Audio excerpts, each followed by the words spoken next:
ये जो आप तस्वीरें देख रहे हैं, ये शाही सुनहरी मस्जिद शीशगंज गुरुद्वारा के साथ फुआरे के सामने चांदनी चौक दिल्ली की है। मौका था सभी धर्मों व वर्गों के लोगों को मस्जिद दर्शन के लिए। हम आपको बता दें कि यह मस्जिद बहुत ही प्राचीन है, जो मुगल शासन काल में निर्मित की गई थी। सामाजिक एकता, भाईचारा, आपसी प्रेम संबंधों को मजबूत करने के उद्देश्य से यह कार्यक्रम का आयोजन मौलाना मोहम्मद फुरकान कासमी, इमाम व संरक्षण शाही सुनहरी मस्जिद के द्वारा किया गया, जहां सभी जाति धर्म के लोगों ने शिरकत करके इस मस्जिद को देखा और अपने अपने विचार व्यक्त किए। आइए देखते हैं ये विशेष रिपोर्ट एनपीटी न्यूज इंडिया की फुआरा चांदनी चौक नई दिल्ली से।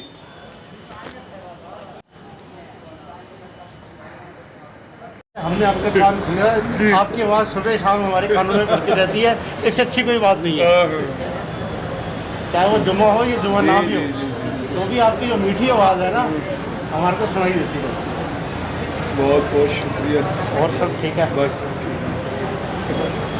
तो मैं ये अर्ज कर रहा था कि मस्जिद में दाखिल होने के लिए बिस्मिल्लाह, दरूद शरीफ, सलात व सलाम और दुआ इसका एहतमाम करें। और इसके साथ साथ मस्जिद में जब आएँ तो एतकाफ़ की नीयत करने से एतकाफ़ की नीयत से ये फ़ायदा होगा कि खुदा ना खास्ता हम इंसान हैं, कोई गुनाह हो जाए, कोई लफ्ज़िश हो जाए, अल्लाह एतकाफ़ की सुन्नत की बरकत से हमें माफ़ फरमाए। जितनी भी देर के लिए हम मस्जिद में आए तो एतकाफ़ करते। सिंह साहब, आपका नाम क्या है? मेरा नाम मोहन सिंह। मोहन सिंह जी, आज ये मस्जिद दर्शन के लिए एक छोटा सा प्रोग्राम रखा हुआ है, तो आप मस्जिद में आए तो आपको कैसा महसूस हो रहा है और कैसा लग रहा है?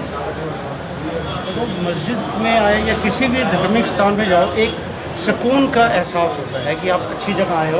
आपके अंदर जो है जो वाइब्स आती हैं बहुत पॉजिटिव वाइब्स आती हैं, अच्छे ख्यालात आते हैं दिमाग में। तो यही हर जगह किसी भी आप धर्म स्थान पे जाओगे तो आपको यही कल्चर मिलेगा, यही आपको इसका वो मिलेगा। मोहन साहब, सब कहते हैं कि सबका मालिक एक, फिर भी दिमागों के अंदर इतनी टेंशन क्यों? हर इंसान का नेचर अलग अलग होता है। कोई गर्म स्वभाव का है, कोई नरम स्वभाव का है, कोई गुस्से वाला है, कोई कैसा भी है। तो इसलिए जो है हर एक इंसान की अलग जो सोच ही अलग है, तो उसमें कैसे किया कर सकते हैं। लेकिन धर्म के हिसाब से चले तो धर्म सबका एक ही है, रास्ता सबके अलग अलग है, लेकिन पहुँचना सबने एक ही जगह जी।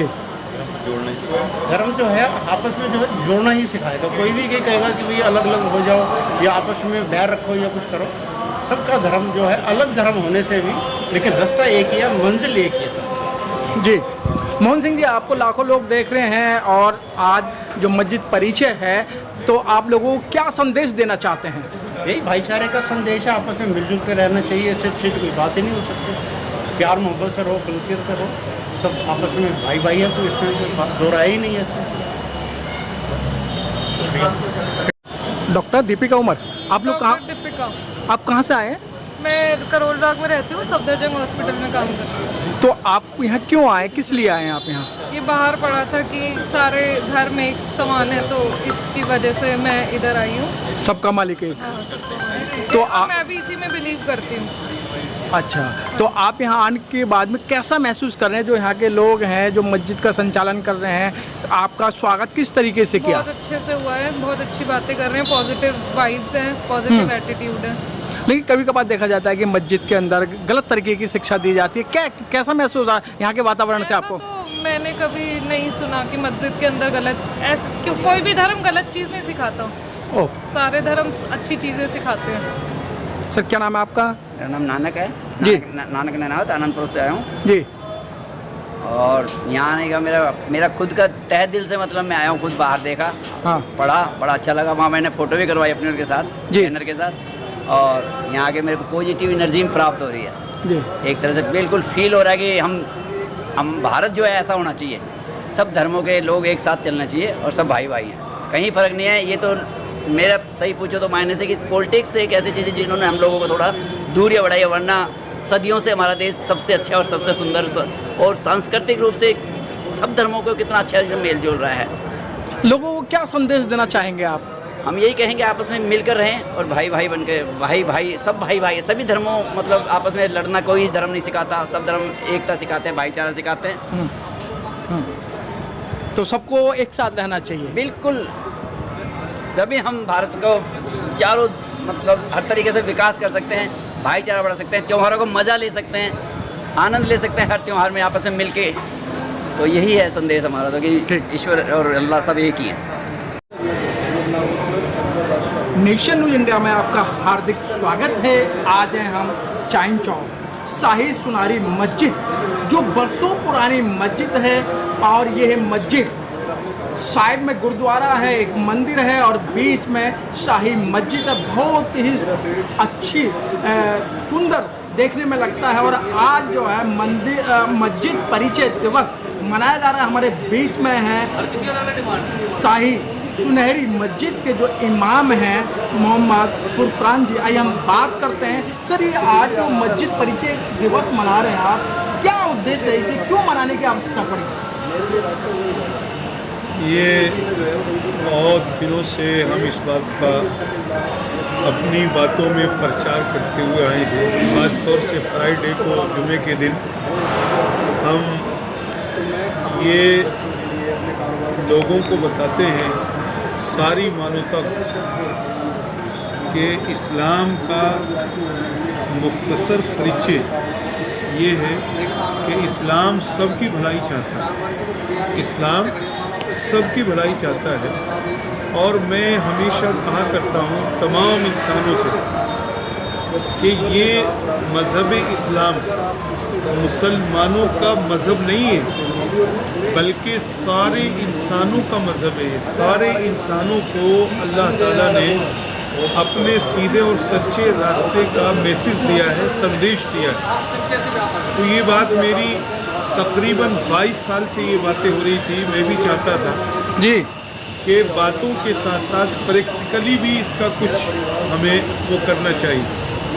तो ये हमें कुछ साथी मिले, हमारे नौजवान साथी हैं, जवान साथी हैं, इसमें परवेज़ साहब, सिद्दीकी और सैफुर रहमान और भी बहुत सारे हमारे बड़े छोटे सब। ये लोग इन्होंने आके कहा कि जी हम एक प्रोग्राम करना चाहते हैं मस्जिद दर्शन के नाम से, कि मस्जिद क्या है, असल में क्या है, सचमुच मस्जिद का क्या मकसद है और मस्जिदें क्यों ज़मीन में बनाई जाती हैं। तो इसको हमारे सारे इंसान भाई किसी भी मज़हब के हों, वो आकर ख़ुद देखें, अपनी आँखों से देखें, अल्लाह के घर को देखें कि अल्लाह का घर कैसा बना हुआ है और अल्लाह के घर में पूजा का क्या ढंग और क्या तरीक़ा है। क्योंकि यहाँ जो पूजा होती है वो अपने मन से नहीं होती है, बल्कि अल्लाह ने जो तरीक़ा हमें हज़रत मोहम्मद सल्लल्लाहु अलैहि वसल्लम के ज़रिए जो अवतार हैं, अंतिम ऋषि हैं, कल की अवतार हैं, जगत गुरु हैं हज़रत मोहम्मद सल्लल्लाहु अलैहि वसल्लम, उन्होंने अल्लाह की बात को मानने का तरीक़ा इंसानों को बताया है। और ये मस्जिदें अल्लाह की पूजा के लिए, अल्लाह की इबादत की जाती है। 5 वक्त नमाज होती है, 5 वक्त अल्लाह के बंदे आते हैं और अल्लाह की बंदगी करते हैं, 5 नमाज़ें पढ़ते हैं। तो हमने ये ज़रूरत महसूस की कि हमारे तमाम भाई, क्योंकि इंसान इंसान का भाई, तमाम भाई हमारे आएँ, मस्जिद का दर्शन करें और इस्लाम की शिक्षा को देखें। हमारे पास पंफलेट हैं, कुरान हैं, बहुत सारे पंफलेट, छोटे छोटे पंफलेट हैं, ये हमारे साथियों ने तैयार किए, बैनर लगे हुए हैं। ये पूरा तो परिचय नहीं, लेकिन थोड़ा सा परिचय ये है कि इस्लाम सबका भला चाहता है। तो उसी भलाई को दिखाने के लिए हमने ये आज मस्जिद दर्शन का प्रोग्राम रखा है। हम अल्लाह से दुआ करते हैं कि अल्लाह ताला हमारे इस कदम में कामयाबी दे और सारी मानवता अल्लाह को तो मानती है, लेकिन अल्लाह की मानने वाली बन जाए। अल्लाह ने जो कानून उतारा है आसमान से, जिसे आसमान का कानून कहा जाता है, तो सारी दुनिया अल्लाह को मानती है, किसी न किसी रूप में, किसी न किसी ढंग में। लेकिन हमारा संदेश ये भी है कि अल्लाह की मानने वाली बन जाए। मसलन कुरान जो है अंतिम पुस्तक है इस्लाम, उसमें एक संदेश है अल्लाह का, या अय्युहन नासु उबुदू रब्बकुमुल्लज़ी खलक़कुम वल्लज़ीना मिन क़ब्लिकुम लअल्लकुम तत्तक़ून। ऐ इंसानों, अपने रब की पूजा करो जिसने तुमको पैदा किया तुम्हारे बाप दादा को सारी दुनिया जो तुमसे पहले आ चुकी उनको पैदा किया है, और ये मैसेज अल्लाह ताला इसलिए देता है तुम्हें ताकि तुम्हारे अंदर अल्लाह का डर आ जाए। जी। तो हमने ये मस्जिद दर्शन का प्रोग्राम इसलिए रखा है, और हम अब इसको इंशाअल्लाह महीने में 2 महीने में रखते रहेंगे, ताकि इंसान का जो रिश्ता है एक इंसान से, हम जो कुछ इंसान होने के नाते से उनको दे सकते हैं, वो अल्लाह की सच्ची मोहब्बत, सच्ची कृपा का जो पैगाम है वो हम यहाँ देने के लिए और बताने के लिए हमने ये मस्जिद दर्शन का प्रोग्राम रखा है। और इसमें हमने तमाम भाइयों को बुलाया, इंसानियत की बुनियाद पे बुलाया है और मज़हब की बुनियाद पर बुलाया है कि किसी का कुछ भी मज़हब हो, किसी का कोई भी मज़हब हो, लेकिन वो आके इस्लाम को देखे और अल्लाह के घर को देखे, अल्लाह को पहचाने। मौलाना जी, जिस तरीके से भारतवर्ष को गणराज्य माना जाता है, यहाँ सभी धर्मों के लोग रहने का अधिकार है, संविधान भी कहता है, बहुत बड़ा साहित्य है, लेकिन फिर भी लोगों के अंदर इतना छल कपट, इतना मन मुटाव क्यों? अल्लाह ताला ने 2 ताकतें पैदा की हैं और ये दुनिया के शुरू से लेके आखिर तक दोनों ताकतें अपना काम करती रही। एक ताकत है बुराई की और एक ताकत है अच्छाई की। एक ताकत बुराई की और एक ताकत अच्छाई जी। बुराई की ताकत का जो गुरु है बुराई की ताकत का, वो शैतान है। और शैतान इंसानों का असली दुश्मन है।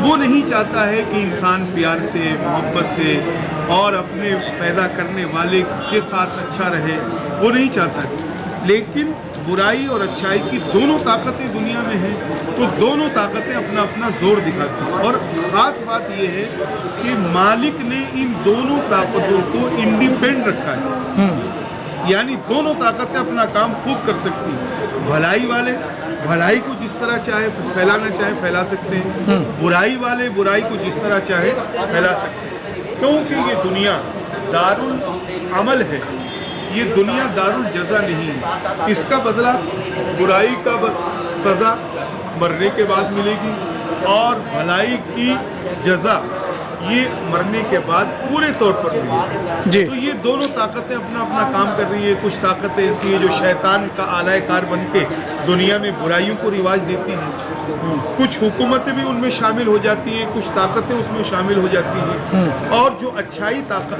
ताकत है वो उसके पास ज़्यादा शान शौकत नहीं होती, हुकूमत नहीं होती उसके पास, लेकिन उसके पास सच्चाई होती है। सच्चाई है। अल्लाह ने अंतिम पुस्तक में कहा है कि सच्चाई अगर एक भी रह जाएगी और बुराई उसके मुकाबले में 99 रह जाएगी, तो सच्चाई की अंत में जीत होगी। तो इसलिए ये दुनिया में मौलाना ये देखा गया है कि जब कभी इंसान वो मर जाता है तो आप जैसे लोग, बुद्धिजीवी लोग कहते हैं कि भाई आदमी मरा नहीं है, उसके गुण और दोष उसके साथ जाते हैं। गुण और दोष, अगर वो गलत काम करेगा तो दोस्त जो कहेंगे यार वो भला आदमी नहीं था, और गुणों का मतलब क्या है कि जैसे जैसे उसकी उम्र बढ़ेगी वैसे वैसे उसकी जो एज बढ़ेगी, मतलब उम्र बढ़ेगी। तो क्या लगता है कि गुण और दोष का क्या है जो मरने के बाद में ये साबित होते हैं? नहीं, असल में ऐसा है, इस्लाम की जो तालीम है, इस्लाम की जो शिक्षा है, उसमें ये बताया है कि मरने के बाद जो है आदमी के कर्म हाँ उसके बेहतरीन साथी बन जाते हैं। जब तक ये दुनिया रहेगी उस वक्त तक वो उसका दिल बहलाते रहेंगे, क्योंकि इंसान अपने घर को छोड़ गया, बार को छोड़ गया, बीवी बच्चों को सबको छोड़ जाता है, बहन भाइयों को, तो वहाँ उसके ये कर्म साथ देंगे। और अगर उसके कर्म अच्छे नहीं हैं, जिन कर्मों की बुनियाद ये है कि इंसान सारी चीज़ों की बंदगी छोड़ के एक अल्लाह की बंदगी करे, अगर वो ऐसा नहीं है तो उसके साथ फिर सज़ा का मामला शुरू हो जाता है और फिर उसकी माफ़ी कभी नहीं। मौलाना मोहम्मद फुरकान काज़मी जी, आपको लाखों लोग देख रहे हैं, आपको इंडिया ही नहीं आपको विदेश भी देख रहा है, तो आप क्या संदेश देना चाहते हैं आवाम को? बस हमारा क्या संदेश है, हम तो अल्लाह की अंतिम पुस्तक का संदेश ही पूरी दुनिया को देना चाहते हैं कि अल्लाह से ज़्यादा कोई प्यार करने वाला, अल्लाह से ज़्यादा कोई मोहब्बत करने वाला, अल्लाह से ज़्यादा कोई कृपा करने वाला नहीं है। इसीलिए उसी की इबादत की जाए, उसी की पूजा की जाए, जब आदमी खालिस उसी से डरेगा, उसी की पूजा करेगा, उसी से मरने जीने में अच्छी उम्मीदें रखेगा, तो इंसान सबके लिए भला है, इंसान सबके लिए अच्छा है। और अगर इंसान उसको भूल कर ज़िंदगी गुजारेगा तो फिर इंसान सबके लिए बुरा है। वो जो कुछ जिसके साथ दगा कर दे, धोखा कर दे, झूठ बोल दे, किसी को कत्ल कर दे, किसी को बेइज्जत कर दे, तो वो अंजाम से गाफिल है, अंजाम से अपने आप को भूल के बैठा वो ज़िंदगी गुजार रहा है। तो हम यही चाहते हैं कि मरने के बाद की ज़िंदगी के अंजाम को सामने रखकर हर इंसान अपनी ज़िंदगी गुजारे और ये यकीन रखे कि मुझे अल्लाह ने पैदा किया है, मुझे अल्लाह ही की बंदगी करनी चाहिए और अल्लाह के तमाम बंदों के साथ अच्छा सलूक, अच्छा व्यवहार करना चाहिए, अच्छा बर्ताव करना चाहिए, ताकि मेरी इस ज़िंदगी के बाद की जो ज़िंदगी होगी रहती दुनिया तक और फिर उसके बाद नर्क और स्वर्ग का मामला होगा, तो अल्लाह ताला मुझे कलमे की बुनियाद पर, इस्लाम के कलमे की बुनियाद पर ही अल्लाह ताला मुझे स्वर्ग देगा और नर्क से बचाएगा। और अगर मैं दुनिया में कितने ही भले काम कर लूँ, अच्छे काम कर लूँ, और अगर उसका एक कलमा और उसकी एक बंदगी नहीं की तो वो टोटे और खसारे में, उसकी दुनिया तो अच्छी बन सकती है लेकिन ये दुनिया हमेशा हमेशा रहने वाली नहीं है। ये दुनिया एक धोखा है जो आदमी की ज़िंदगी तक है और ज़िंदगी के बाद ये धोखा है। तो इसलिए इस धोखे से हर आदमी होशियार हो जाए, ये अल्लाह के अंतिम पुस्तक का संदेश है। नाम है आपका? मेरा नाम अबू बकर सिद्दीक है। सिद्दीकी साहब, आप कहाँ से आए? मैं जाफराबाद से। जाफराबाद से आए? तो सर यहाँ आने का क्या उद्देश्य है आपका? बस मोहब्बत और प्यार के लिए आए हैं कि दूसरे तक भी पैगाम पहुंच जाए मोहब्बत का, और हम सब मनुष्य जाति, तमाम मनुष्य जाति इस धरती पे जो भी एक माँ बाप से पैदा हुए हैं, 4 वेद में उनका नाम मन्नू और शोतरूपा है, कुरान में आदम और हवा, और ईसाइयों में एडम और ईव, हम सब जो है एक माता पिता के संतान हैं। तो हम एक दूसरे के परिचय और एक दूसरे के जान पहचान से ही माशाल्लाह आगे कामयाब हो सकते हैं, हर इंसान कामयाब हो सकता है। तो इसके लिए आए हैं कि हमारी मोहब्बत का पैगाम पूरी दुनिया में पहुँचे कि इस्लाम क्या है, ईमान क्या है। इस दुनिया में जब आए हैं और इस दुनिया से ईमान लेकर ही जाना है हम सबको। हम सबका मालिक भी एक है, अरबी में हम अल्लाह कहते हैं, संस्कृत में ईश्वर, पारसी में खुदा, ईसाइयों में पिता परमेश्वर, लॉर्ड एंड गॉड। नाम अनेक है पर मालिक एक है। जैसे इंग्लिश में वाटर, हिंदी में पानी, पर पानी तो पानी है जी। उसी का पैगाम लाए। निवास मतलब इसका दूसरा शब्द स्वर्गवास, मतलब यहाँ के रहने वाले हम लोग नहीं हैं, दूसरी दुनिया के रहने वाले हैं। लौकिक परलौकिक 2 जिंदगी है। एक लौकिक जिंदगी अभी जो जी रहे हैं हम, पता नहीं कब मौत आ जाए। मौत तो पानी का बुलबुला है जी, और इतनी बड़ी दुनिया और इतनी बड़ी कायनात को बनाने वाला मालिक तो एक है हम सबका। हम उस मालिक को पहचानना पड़ेगा। जैसे हम मुसलमान अरबी में अल्लाह कह रहे हैं, संस्कृत में ईश्वर कह रहे हैं। सिद्दीकी जी, सभी को मालूम है जिंदगी एक बबूला है, पानी का बबूला है। फिर भी लोग बाग मतलब इतनी हट धर्मी पे अड़ जाते हैं कि वो जो उन्हें बात करनी चाहिए, जो उन्हें सिखानी चाहिए, वो उन्हें सिखा के वो गलत रास्ते पे चले जाते हैं। ये तो दुनिया को शैतान ने भटकाया है। ऐसे इंसान के अंदर भी कुछ लोग हैं, लोगों को भटकाते हैं, पर असल रास्ता तो इहदिना सिरातल मुस्तकीम का ही है, जो सच्चा रास्ता है। और सच्चे रास्ते से ही मालिक को मिला जा सकता है। जैसे एक छोटी सी उदाहरण है कि मोबाइल बनाने वाला बड़ा या मोबाइल बड़ा, तो लोग कहते हैं बनाने वाला बड़ा। जो हम सबको बनाया वो कितना बड़ा? अकल बड़ी है या भैंस बड़ी? अकल बड़ी है। तो अकल से सोचना चाहिए कि सूरज की जात नहीं है, चंद्रमा की जात नहीं, पानी की जात नहीं, खून की जात नहीं, हवा की जात नहीं, ऐसे इंसान की जात नहीं है। जात तो बस 2 ही है, एक औरत और एक मर्द, और एक ईश्वर की जात है जो हम सबको पैदा किया। आज उसी के ऊपर यहाँ पे चर्चा हो रहा है माशाल्लाह, एक दूसरे से मुलाकात हो रहा है। आज हमारे अंदर एक दूसरे के लिए प्यार बांटा जा रहा है कि हम इंसान क्यों हैं। 55 साल, 60 साल, 65 साल, मालूम नहीं मौत कब किसको पकड़ ले, जकड़ ले। तो मौत, अक्लमंद इंसान वो है जो मौत से पहले मौत की तैयारी कर ले जी। प्रकृति नियम है, जो आया दुनिया में जाएगा, जो आया है वो जानदार चीज़ को मौत आनी है जी। यहाँ से वापस जाना है, तो वापस जाएंगे। तो अभी इम्तिहान चल रहा है हमारा, पूरी दुनिया कसारे और गाठे में है। कैसे? जिसने अपने एक ईश्वर को पहचाना और एक ईश्वर पर ईमान लाया, जो इस दुनिया से गया अपने ईमान को बचाकर, माशाल्लाह वही कामयाब होगा इस दुनिया में।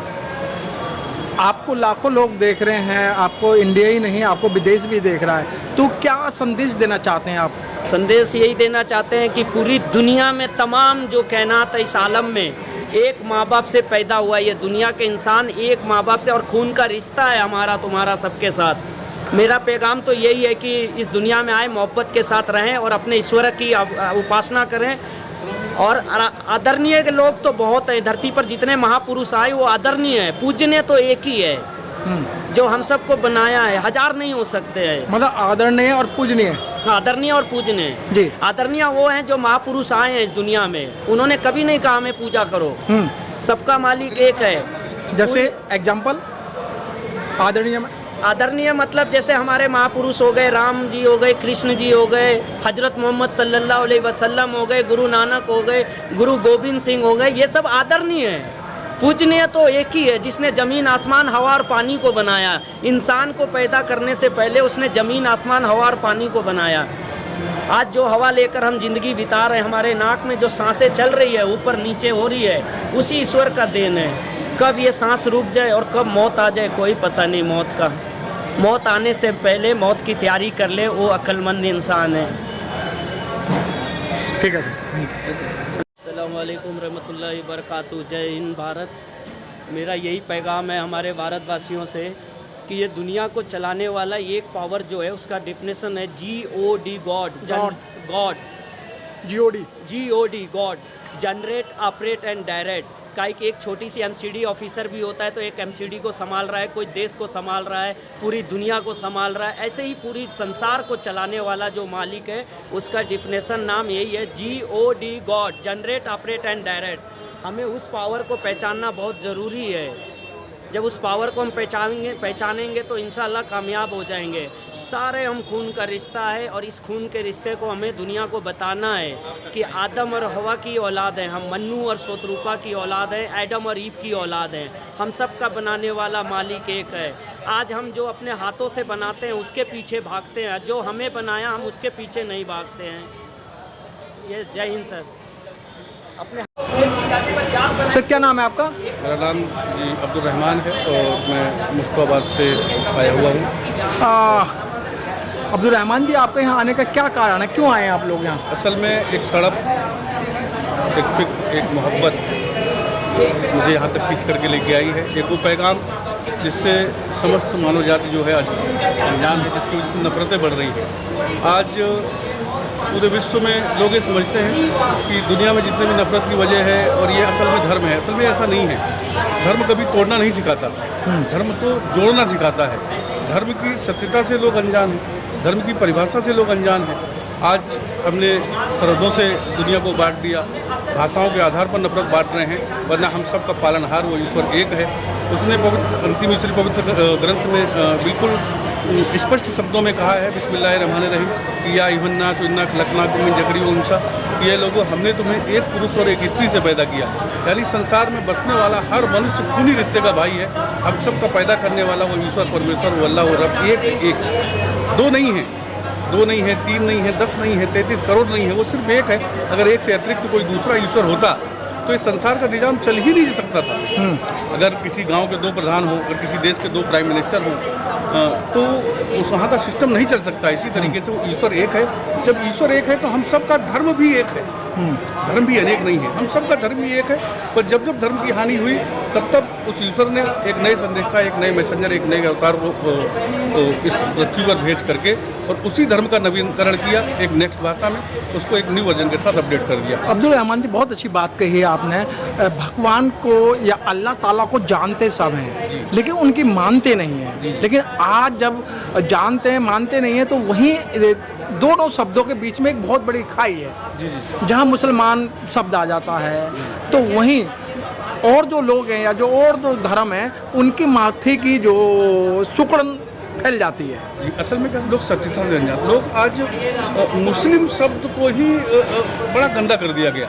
इसमें बहुत बड़ा योगदान मीडिया का रहा। मैं आपका बहुत बड़ा आभारी हूँ कि जो आप इस सच्चाई को लोगों तक पहुँचाने का एक छोटा सा ही प्रयास, लेकिन एक प्रयास कर रहे हैं। और मैं उम्मीद करता हूँ कि इंशाअल्लाह अल्लाह सुब्हानहू तआला आपको इसका जो है ईश्वर आपको यकीनन बड़ा अजर देगा। असल में मुस्लिम एक अरबी शब्द है। मुस्लिम, मैं आपसे प्रश्न करता हूँ, क्या मुस्लिम होना बुरी बात है? आप स्वयं सोचें। मुस्लिम एक अरबी शब्द है जिसको हिंदी में हम कहेंगे आज्ञाकारी, यानी उस ईश्वर का आज्ञाकारी, उसके अंतिम संदेष्टा का आज्ञाकारी। दुनिया की समस्त चीज़ें, सूर्य, चंद्रमा, सितारे, पेड़ पौधे, पत्थर, नदियाँ, सारे ही मुस्लिम हैं। अरबी के अनुसार सब मुस्लिम हैं, यानी आज्ञाकारी हैं। तो आज्ञाकारी हो रहा बुरी बात है? आज्ञाकारी होना ही चाहिए, यानी मुस्लिम हर इंसान को होना ही चाहिए। अरबी के हिसाब से मुस्लिम होना चाहिए, हिंदी के हिसाब से आज्ञाकारी। अब्दुल रहमान जी, आप कह रहे हैं कि बहुत बड़ा एग्जाम्पल दिया, बहुत अच्छा लगा मुझे। लेकिन सर यहाँ पर ये देखा गया है, अगर हरा कपड़ा आप डाल के जाएंगे तो आपको तुरंत पहचान कर ली जाएगी। साले कपड़ों में भी हिंदू मुस्लिम कर रहे हैं, खाने पीने में भी हिंदू मुस्लिम कर रहे हैं, सब्जियों में भी हिंदू मुस्लिम कर रहे हैं, तो कैसे भाईचारा बढ़ेगा? असल में देखिए, जो जिसके पास जो चीज़ होती है वो उसको वही देता है। उनके पास नफरतें हैं, वो नफरतें बांट रहे हैं, हमारे पास मोहब्बतें हैं, अब मोहब्बतें ही बांटते हैं। क्योंकि असल जो चीज़ है ना, गंदगी कभी गंदगी से दूर नहीं होती। अगर हम मूत्र से ही साफ करने की कोशिश करेंगे ना, तो और अपवित्र हो जाएगा वस्त्र। उस गंदगी को दूर करने के लिए स्वच्छ जल की ही आवश्यकता होती है। हम वो स्वच्छ जल डालने की कोशिश कर रहे हैं कि लोग, कहीं आपको सुनने में आता है कि कहीं पानी पिलाने पर मारा गया, कहीं कुछ और चीज़ों पर मारा गया, कहीं किसी को भीख के नाम पर मारा गया, और भी जगह जगह बहुत सारी चीज़ें होती हैं। हम तो बोलते हैं कि ईश्वर सबका है, मस्जिद ईश्वर का घर है, दरवाजे सभी के लिए खुले हैं, एकदम स्वच्छ मन के साथ आए। लेकिन सर, वो अब्दुल रहमान जी, बहुत अच्छी बात है, इस देश को संविधान के तहत चलाया जाता है और सभी लोग संविधान का पालन करते हैं। लेकिन कुछ जो तत्व हैं या कुछ पार्टियां हैं वो संविधान को नहीं मानती हैं। वो कहते हैं तो हम अपने तरीके से देश को चलाएंगे। लेकिन आप लोग कहते हैं ये देश जो संविधान के तहत चलना चाहिए, बीच में खाई आ जाती है, फिर वहीं लड़ाई झगड़े होते हैं। देखिए, असल में जो भी सज्जन इंसान है दुनिया का, मैं किसी का नाम लेना नहीं चाहूँगा, जैसे मैंने अपने आप कहा, बहुत तरीके से कोई कोर्ट पर भगवा तिरंगा भी लहरा रहा है। हाँ। बलात्कारियों के समर्थन में तिरंगा यात्राएं भी निकल रही हैं। अपराधी जब जेल से निकलते हैं तो उनका फूल मालाओं से स्वागत किया है। वो अपना कर्म कर रहे हैं।